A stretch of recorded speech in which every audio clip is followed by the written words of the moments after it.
can say I had a few mentors. First and foremost, it was my dad, which is why I kept my married name, Arlene Cisneros, Sena. My dad is who encouraged my doing the art form, my doing any type of art. As a matter of fact, he's the one that supported and at times embarrassed me. You know, when company showed up and he said, "Bring your art tablet. Bring your drawings. I want you to show so and so what you're doing." And so he was really proud of me. My mother was a school teacher and an artist in her own right. Her bulletin boards were fabulous. And so together, I think we come from a very artistic family. And so they were my first mentors in terms of art. From that point, I remember taking art classes in high school, for instance, and then outside of into adulthood, I would just take a painting class here and there. Lee Rommel is a pretty well-known artist here in town and a fabulous teacher, and so I learned a lot from her. Then my brother is who started me with volunteering at Spanish Market in the mid-'80s. And so from that point forward, my artistic endeavors were going in a different direction, and I was fascinated with the art form and the traditions and the culture, something that I hadn't been, I guess my folks did teach that, did always stress who we are, but Spanish Market said something different, and I really wanted to be part of it. So my brother was on the board, and he said, "You need to get involved," and so I did as a volunteer.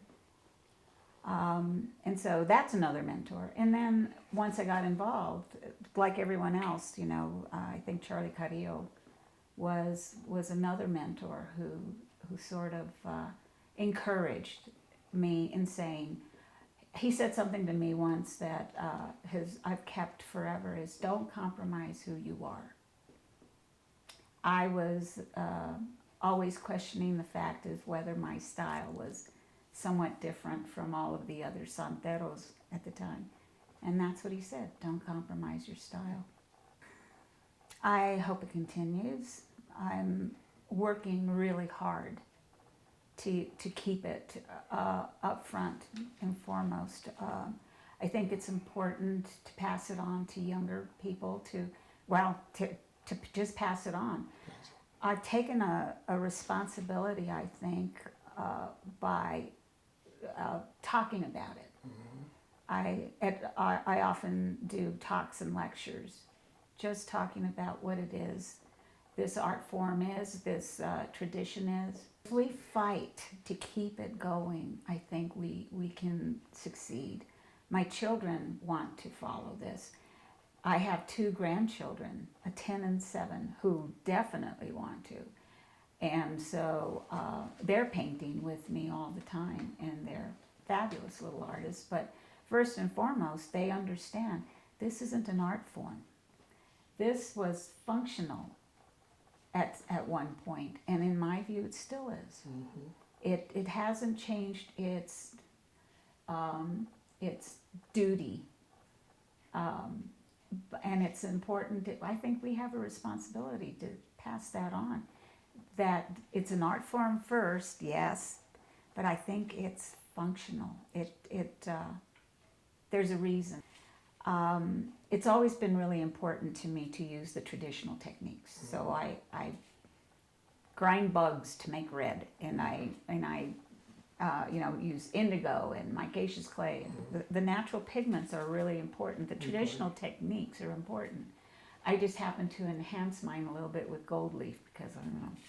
I think it's a childhood thing, you know. And judging by the responses that you get, people out there are looking for, maybe it's spirituality, maybe it's some sort of connection that when I'm talking to young people, first I say this is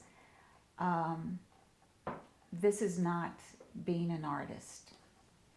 I'm a santera, you're a santero. That says something different.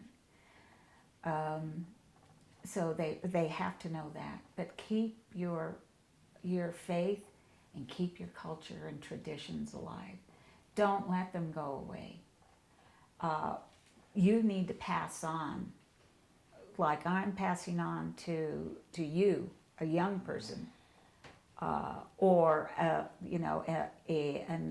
an intern. You need to pass that on as well. Then it doesn't die. Then it doesn't go away. I'm just me. It's just me, and I love what I'm doing. I love the fact that I can do this.